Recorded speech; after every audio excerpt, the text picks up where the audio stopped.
Hello friends, I'm Harish Demla from Accurate Fortune Astrology। दोस्तों आज हम बात करेंगे राहु देव की 12th हाउस की प्लेसमेंट के बारे में। आइए देखते हैं कि एरीज लगन के 12th हाउस में यदि राहु देव बैठ जाएं तो हमें किस तरह के फल देंगे। दोस्तों 12th हाउस का संबंध स्पिरिचुअलिटी से है, मोक्ष से है,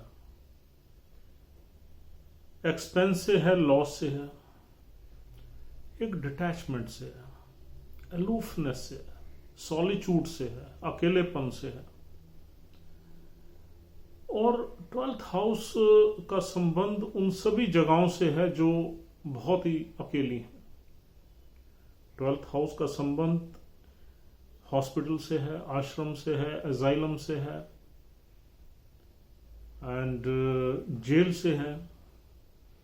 और 12th का संबंध फॉरेन कंट्रीज से है, डिस्टेंट लैंडेड से है, डिस्टेंट जर्नीज से है। और 12th हाउस में अगर राहु देव आ जाए तो हमें किस तरह का फल देंगे। राहु बहुत ही ऑब्सेसिव एनर्जी है। ये प्राइमरीली अगर देखा जाए तो इस हाउस से हम एक्सपेंसेस और लॉसेस देखते हैं, तो यहां पर ऐसा माना जाता है कि राहु बुरे ही फल देंगे, दुष्टाना हाउस है। और दोस्तों यहां पर राहु आपको बुरे ही फल देंगे। यहां आपके एक्सपेंसेस बढ़े हुए मिलेंगे, लॉसेस ज्यादा होंगे लाइफ में, एक्सपेंसेस आउट ऑफ कंट्रोल होंगे। आपकी इनकम जो है वो एक्सपेंसेस में ही जाती रहेगी और जो आपके खर्चे हैं उनका आप हिसाब किताब लगा ही नहीं पाएंगे। वो खर्चे कुछ इस तरह के होंगे जिनको आप कंट्रोल ही नहीं कर पाएंगे, क्योंकि 12th हाउस से जब हमें रिजल्ट्स मिलते हैं तो उनको कंट्रोल करना बहुत मुश्किल हो जाता है। और दोस्तों यहां पर खर्चों के अलावा राहु देव को यहां पर कुछ करने को ज्यादा है नहीं। हाँ, ज्यादा से ज्यादा राहु देव यहां पर अगर आप किसी एक्सपोर्ट इंपोर्ट के बिजनेस में हैं तो यहां राहु देव कुछ ना कुछ आपको बेनिफिट्स दे सकते हैं, लेकिन बेनिफिट्स के साथ साथ नुकसान भी दे सकते हैं। यानी कि आपकी वो फाइनेंशियल एक्टिविटी को एक्टिवेट कर सकते हैं। यहां पर हमें ऐसा नहीं मानना चाहिए कि यहां पर राहु देव बैठ के ब्लेस ही करेंगे, यानी बेनिफिट्स देंगे, प्रॉफिट्स देंगे, नहीं। क्योंकि इस घर का जो संबंध है वो प्राइमरीली हमारे लॉसेस से है, एक्सपेंसेस से है। हाँ, राहु देव कोशिश जरूर करेंगे। अगर आप 12th हाउस के सिग्निफिकेंस से रिलेटेड कोई भी काम कर रहे हैं तो यहां राहु देव कोशिश जरूर करेंगे कि आपको फाइनेंशियल एक्टिविटी में ले जाएं, लेकिन वहां पर इनकम के साथ साथ आपके एक्सपेंसेस भी ओपन ही रहेंगे, कंटिन्यू ही रहेंगे। और दोस्तों 12th हाउस में अकेले राहु, जब जब राहु की अंतर्दशा या महादशा चलेगी तो आपकी लाइफ में ट्रबल्स ही रहेंगी। यहां बैठा हुआ राहु जो है कई तरह के फल देता है, लेकिन यहां ये देखना बहुत जरूरी है कि 12th हाउस के साथ और किस प्लैनेट का संबंध हो रहा है। कोई ना कोई प्लैनेट तो जरूर 12th हाउस को एस्पेक्ट करेगा आपके चार्ट में, कोई ना कोई कंजंक्शन भी मिल सकती है। तो हमें ये देखना पड़ेगा कि 12th हाउस में और किस प्लैनेट का इंटरफेरेंस है जिससे राहु के रिजल्ट्स चेंज हो जाएंगे। अगर दोस्तों यहां पर 12th हाउस का संबंध शुक्र देव से हो जाए तो ये शादी को बिगाड़ देते हैं अगर आप मैरिड हैं।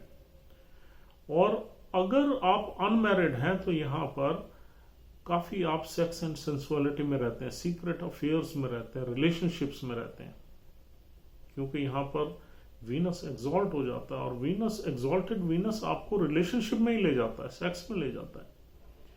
और राहु उस सिग्निफिकेंस को एम्पलीफाई कर देगा, बढ़ा देगा, तो आप रिलेशनशिप में कंटिन्यू करेंगे। और अगर आप मैरिड हैं तो यहां पर मैरिड लाइफ खराब होने के चांसेस बन जाते हैं अगर एरीज लगन में शुक्र भी राहु के साथ आके बैठ जाए। और दोस्तों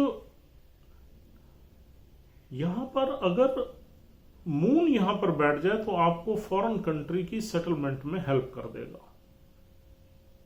फोर्थ हाउस का लॉर्ड भी 12th में अगर राहु के साथ बैठ जाए, लेकिन राहु के साथ मून के बैठने से और भी कई चीजें आती हैं। एक तो आपकी मदर की हेल्थ खराब हो जाएगी या रहेगी, और दूसरा लॉन्जेविटी भी अफेक्ट होगी, मदर की आयु भी अफेक्ट होगी, और तीसरा ये है यहां पर इंसान इंटॉक्सिकेशन में चला जाएगा, यानी कि नशेबाजी में चला जाएगा।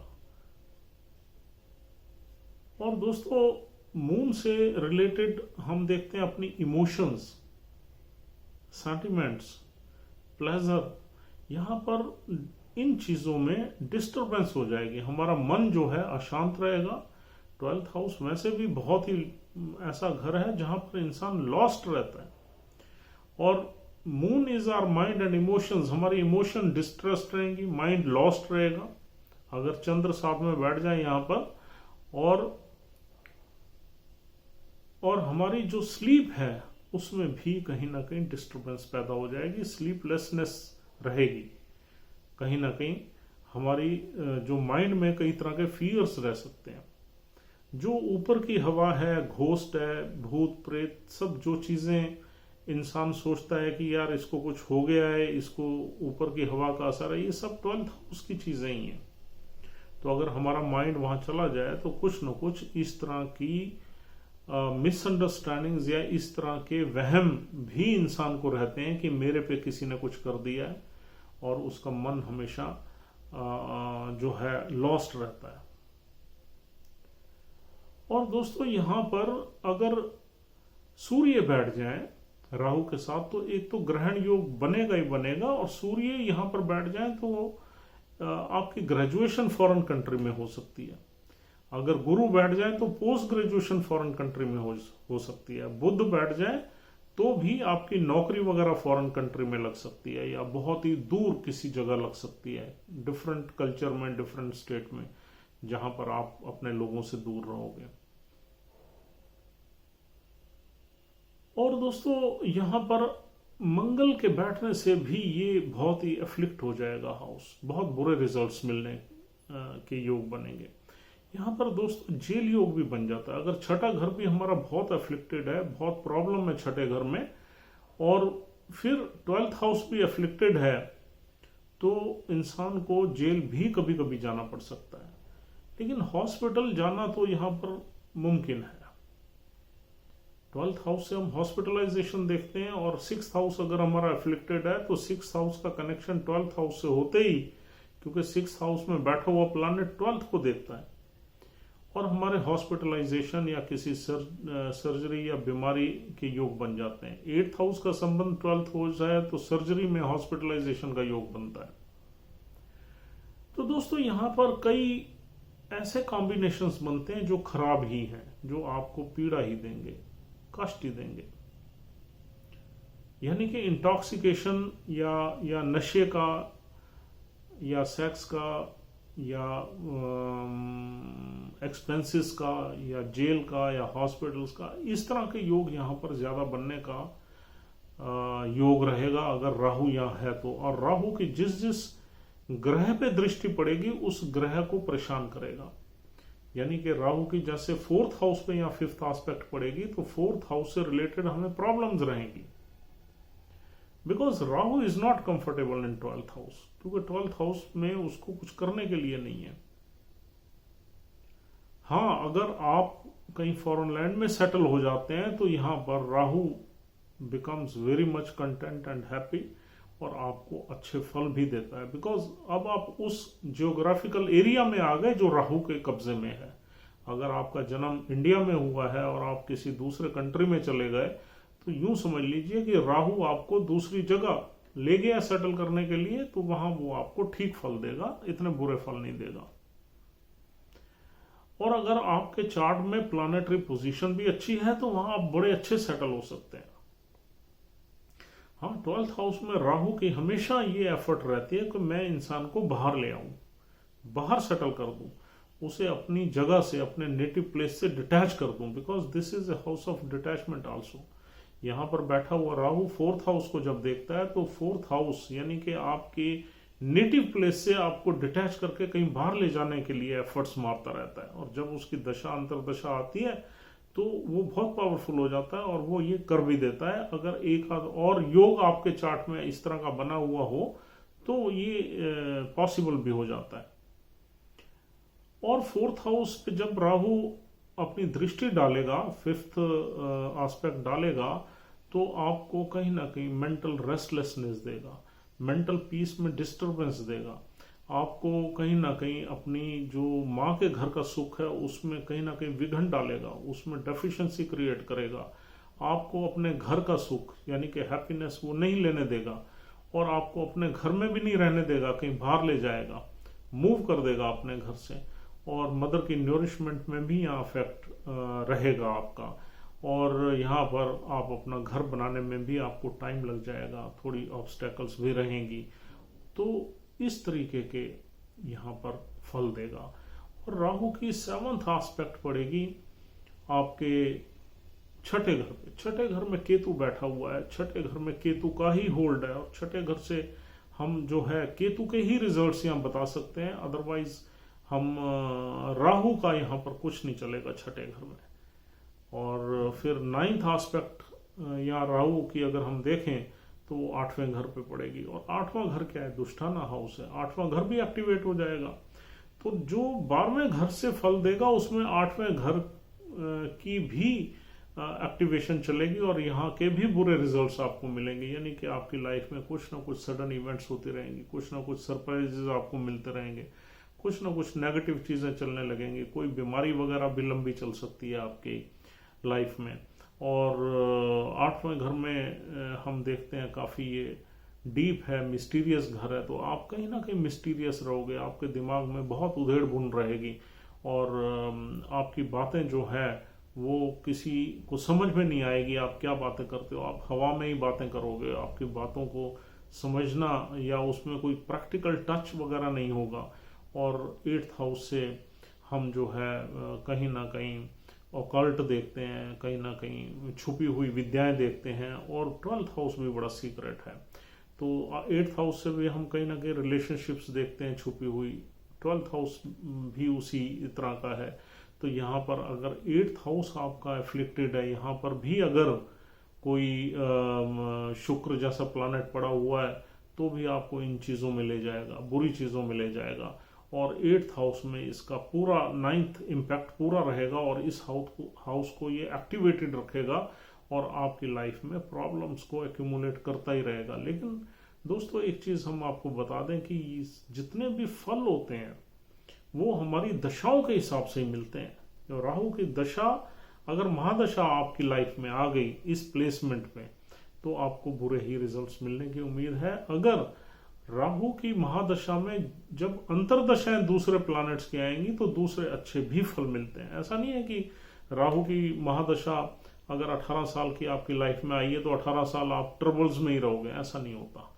जब राहु में राहु चलेगा तब आप ट्रबल में रहोगे। जब राहु में अगला जो भी प्लैनेट चलेगा उसके फल आपको मिलने शुरू हो जाएंगे, तो मिक्स्ड रिजल्ट्स मिलते हैं। राहु बुरे फल दे रहा है और जो नेक्स्ट प्लैनेट है वो सपोज अच्छा पड़ा हुआ है आपके चार्ट में, तो उसके अच्छे रिजल्ट्स मिलेंगे। तो इसी तरीके से आपकी लाइफ की जो है मूवमेंट होती है, इस तरीके से रिजल्ट्स आपको मिलते हैं। तो इतना घबराने की ज़रूरत नहीं होती। जब भी हमारा कोई प्लैनेट बुरा होता है तो आप ये बिल्कुल ना सोचें कि यार ये प्लैनेट गया तो हमारी 1/4 ऑफ लाइफ तो खराब ही हो गई। नहीं, ऐसा कभी नहीं होता, क्योंकि हमारी जो महादशा के साथ अंतरदशा भी चलेगी, अंतरदशा में प्रयंतरदशाएं भी चलेंगी, तो आपको 3-4 प्लैनेट्स के मिक्स्ड रिजल्ट्स मिलते हैं। फिर हम ट्रांजिशन को भी देखते हैं, ट्रांजिशन में कौन से प्लैनेट्स का मूवमेंट चल रहा है उस टाइम जब आपकी ये दशाएं चल रही होती हैं। ट्रांजिशन कभी कभी आपको काफ़ी सपोर्ट कर देती है, तो भी रिजल्ट्स ठीक मिलते हैं। तो is a very very complicated और complex system through which we analyze that what type of results you are going to get in particular dashas। तो यहाँ बैठा हुआ राहु जो है वो आपको पूर्व भाद्रपद नक्षत्र में मिल सकता है। पूर्व भाद्रपद नक्षत्र गुरुदेव का नक्षत्र है, जिसके हमने कल आपको बताया था उस 2 फेसेट, मतलब उसके 2 चेहरे होते हैं। पूर्व भाद्रपद में अगर कोई इंसान पूर्व भाद्रपद नक्षत्र में जन्म ले लेता है तो उसके दो चेहरे होते हैं, एक पब्लिक के सामने, एक रियल। तो he lives two personalities, two faced person होता है वो। तो पूर्व भाद्रपद नक्षत्र यहाँ 3.2 डिग्री तक आपको मिलेगा। अगर उसमें राहु बैठे हुए हैं तो आप ये मान लीजिए कि आपका एक पर्सनालिटी लोगों के सामने होगी और एक छुपी हुई पर्सनालिटी होगी जो रियल होगी, उसको कम लोग जानेंगे या नहीं जानेंगे। तो इस तरीके से आप पूर्व भाद्रपद नक्षत्र में यहाँ राहु है तो इस तरीके से एक्ट करेगा। और पूर्व भाद्रपद नक्षत्र गुरु का है तो गुरु का नक्षत्र का मतलब ये है कि वो स्पिरिचुअलिटी के नाम पे या रिलीजियस एक्टिविटीज के नाम पे कुछ न कुछ मटेरियलिस्टिक गेन्स यहाँ पर दिलवा सकता है नेटिव को, कुछ हिपोक्रेसी से, कुछ यानी कि अपने आप को स्पिरिचुअल नेटिव जो है प्रेजेंट करके कुछ न कुछ पैसा कमाने की कोशिश करेगा। और दोस्तों यहाँ पर दूसरा नक्षत्र है उत्तर भाद्रपद नक्षत्र। उत्तर भाद्रपद नक्षत्र कुछ तंत्र मंत्र से जुड़ा हुआ है, कुछ ऊपरी हवाओं से जुड़ा हुआ है, कुछ शनिदेव का नक्षत्र है, बहुत गहरा नक्षत्र है। और यहाँ पर अगर राहु देव पड़े हुए हैं तो राहु देव का इंटरेस्ट इन चीजों में ज्यादा बढ़ जाएगा, तंत्र मंत्र की विद्या में ज्यादा पड़ जाएगा। और हो सकता है वो कुछ प्रैक्टिस भी कर लें, इस तरह की चीजें, छुपी हुई विद्याएं, छुपी हुई चीजें और ओकल्ट से रिलेटेड जितने भी चीजें हैं, मतलब ब्लैक मैजिक है, तंत्र है, मंत्र है, या हमारा दूसरी भी छुपी हुई विद्याएं, एस्ट्रोलॉजी भी उसी में ही आती है, न्यूमरोलॉजी भी उसी में आती है। तो ये सारी विद्याओं में हो सकता है यहाँ नेटिव का इंटरेस्ट थोड़ा सा आ जाए और इंसान बड़ा सीक्रेटिव हो जाता है उत्तर भाद्रपद नक्षत्र में। अगर ये एफ्लिक्टेड है तो फिर बुरे काम, बुरे रिजल्ट्स ज्यादा देगा। अगर 12th हाउस एफ्लिक्टेड है तो फिर वो सारे बुरे काम करवाएगा जो हम ऑलरेडी डिस्कस कर चुके हैं। और दोस्तों ये नक्षत्र मिलेगा 3.2 से 16.4 डिग्री तक। शनिदेव का नक्षत्र है, फिर भी शनिदेव की प्लेसमेंट आपको बताएगी कि राहु यहाँ पर आपको कितनी कष्ट देगा। अगर शनि बड़ा स्ट्रांग पड़ा हुआ है तो राहु यहाँ ज्यादा आपको परेशान नहीं करेगा, नॉर्मल आपको ट्रबल्स रहेंगी, ऑब्स्टेकल्स रहेंगे। अगर शनि देव भी यहाँ पर प्रॉब्लम में है तो यहाँ पर बहुत कष्ट मिलेंगे और राहु की अंतरदशा प्रंतरदशा में भी आपको वो देखने को मिलेंगी चीजें, बुरी चीजें। और दोस्तों अगला नक्षत्र यहाँ रेवती आता है। रेवती नक्षत्र बुध देव का नक्षत्र है और बहुत ही स्पिरिचुअलिटी से जुड़ा हुआ है। 12th हाउस से बिल्कुल इसकी जो है कंपैटिबिलिटी पूरी है। रेवती नक्षत्र भी बहुत प्योर है, स्पिरिचुअलिटी से और स्पिरिचुअल एक्टिविटी से जुड़ा हुआ है, और 12th हाउस भी जुड़ा हुआ है। और पाइसिस साइन जो है, जो मीन साइन है, वो भी स्पिरिचुअल एक्टिविटी से जुड़ा हुआ है। तो यहाँ अगर रेवती नक्षत्र में कहीं ये राहु देव है तो हो सकता है ये कुछ स्पिरिचुअल एक्टिविटी में भी इंसान को ले जाए और कुछ उस तरह के ऑब्सेशन भी इंसान को रहे कि हाँ यार मुझे कुछ करना है किसी के लिए, सोसाइटी के लिए या लोगों के लिए। तो दोस्तों यहाँ पर बुध देव और राहु देव की मित्रता है और बुध यहाँ पर राहु देव रेवती नक्षत्र में थोड़ा सा सॉफ्ट जरूर रहेंगे, आपको उतनी परेशान नहीं करेंगे और आपको कहीं ना कहीं स्पिरिचुअल एक्टिविटी से जोड़ने की भी कोशिश कर सकते हैं। तो दोस्तों यहाँ पर हाँ, लेकिन राहु जो है वो एक मैलेफिक एनर्जी है, ये बिल्कुल नहीं भूलना चाहिए। और जब भी वो किसी भी एक्टिविटी से जुड़ेगा, चाहे वो स्पिरिचुअल हो, रिलीजियस हो, उसमें अपना इंटरेस्ट भी देखेगा, सेल्फिशनेस भी देखेगा और वो वहां से ये भी देखेगा कि मुझे क्या फायदा होगा यार, यहाँ पर किसी भी तरह का फायदा जरूर बोलेगा।